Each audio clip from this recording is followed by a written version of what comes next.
Hello friends, welcome to must dishes. तो चलिए आज बनाते हैं बहुत ही ज़्यादा टेस्टी और बच्चों का फेवरेट पिज़्ज़ा बन, जो बस हम घर पे आटे से बना के तैयार करेंगे और खाने में भी बहुत टेस्टी होता है और हेल्दी भी होता है।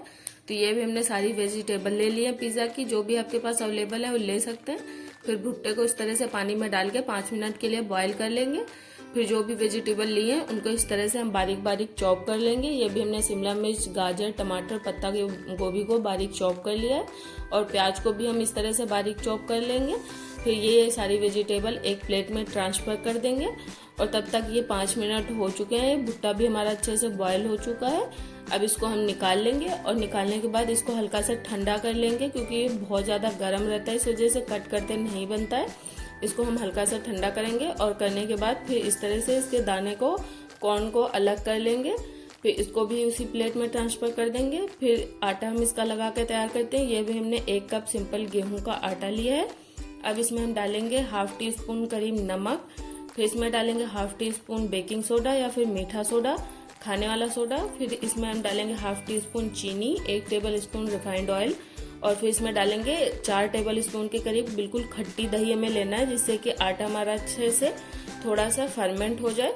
तो इस तरह से हमें अच्छे से मिक्स कर लेना है सारी चीज़ों को। फिर दही वाले कप से 1 कप हम इसमें पानी ऐड करेंगे और हमें इसका बिल्कुल सॉफ्ट डो लगा के तैयार करना है, बिल्कुल भी हार्ड नहीं लगाना है। इस तरह से हमें थोड़ा सा सॉफ्ट लगा के तैयार करना है। तो जो हमने कप लिया था दही के लिए, उस कप से हमें कम से कम 2 कप के करीब पानी लग गया है पूरा। इस तरह का सॉफ्ट डो लगा के तैयार करने में फिर इसको ढक के 10 मिनट के लिए रख देंगे, 10 से 15 मिनट के लिए फर्मेंट होने के लिए। फिर इसमें डालेंगे ½ टी स्पून नमक। फिर इसमें डालेंगे चिली फ्लेक्स थोड़े से और फिर उसके बाद इसमें डालेंगे ½ टी स्पून के करीब ऑरिगेनो। ये थोड़ा सा हमने ज्यादा ले 1 टीस्पून के करीब लिया है। फिर इसमें डालेंगे थोड़ा सा मोज़रेला चीज 2 टेबल स्पून के करीब। फिर इसमें हम ऐड करेंगे ½ टी स्पून के करीब पिज्जा सॉस और सारे मसालों को अच्छे से वेजिटेबल में इस तरह से मिक्स कर लेंगे। और नमक आप थोड़ा ही डालें, क्योंकि उसमें पिज्जा सॉस में भी होता है तो फिर ज्यादा हो जाएगा। तो ये भी हमारे मिक्स हो चुके हैं। अब आटे को भी हम सेट देख लेते हैं। ये भी आप देख सकते हैं 15 मिनट हो चुके हैं। आटा अच्छे से सेट भी हो चुका है, थोड़ा सा फर्मेंट भी हो चुका है। तो अब इसको हम अच्छे से गूंथ के दोबारा से स्मूथ करके इसकी एक लोई लेके थोड़ा सा सूखा आटा डाल के अच्छे से इसको बेल लेंगे, जैसे चपाती की लोई बेलते हैं इस तरह से। फिर इसमें जो हमने स्टफिंग बना के तैयार की थी उसको अच्छे से फिल करेंगे, थोड़ा सा ज्यादा अमाउंट में फिल करना है। तो इस तरह से हम अच्छे से फिल करने के बाद इसको जैसे मोमोज फोल्ड करते हैं, सील करते हैं, उस तरह से छोटी छोटी प्लेटें इस तरह से बनाते हुए अच्छे से सील कर लेंगे।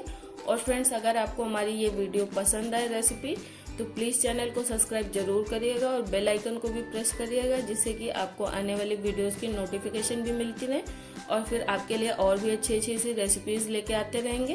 तो ये देखिए इस तरह से बना के तैयार कर लिए। एक एक सारे बना तैयार कर लेंगे इस तरह से। और तैयार करने के बाद ये हमने जिस साइड हमने अच्छे से सील किया था उस साइड थोड़ा सा पानी लगा के आयरन का तवा हमने लिया, इसको पहले अच्छे से गर्म होने के लिए रख दिया था। उसमें इस तरह से लगा के 2 मिनट के लिए एक साइड अच्छे से सिकने देंगे। फिर इस तरह से पलट के जैसे हम तंदूर को सेकते हैं उस तरह से हमें चारों तरफ घुमाते हुए इस तरह से तवा को सेक लेना। इस तरह से हमें चारों तरफ अच्छे से सेकना है, जिससे कि वो चारों तरफ अच्छे से पक जाए। ये देखिए चारों तरफ अच्छे से पक के तैयार हो चुके हैं। अब इनको हम एक स्पैचुला की हेल्प से इस तरह से नीचे से डाल के हल्का सा प्रेस करेंगे तो निकल आएंगे। तो इस तरह से निकाल लेंगे, एक एक करके सर्व कर लेंगे। और ये बहुत ही ज्यादा टेस्टी भी होते हैं खाने में और हेल्दी भी होते हैं। इसके ऊपर से बटर लगा देंगे, इसका फ्लेवर और भी अच्छा आता है। और एक खासकर बच्चों को तो बहुत ज्यादा पसंद आते हैं, क्योंकि हेल्दी भी होते हैं और टेस्टी भी होते हैं। थोड़ा सा पिज्जा का फ्लेवर पसंद आता है। और रेसिपी अगर पसंद आई है तो एक लाइक जरूर करें। Thank you for watching. कल फिर मिलते हैं एक नई रेसिपी के साथ। Bye bye.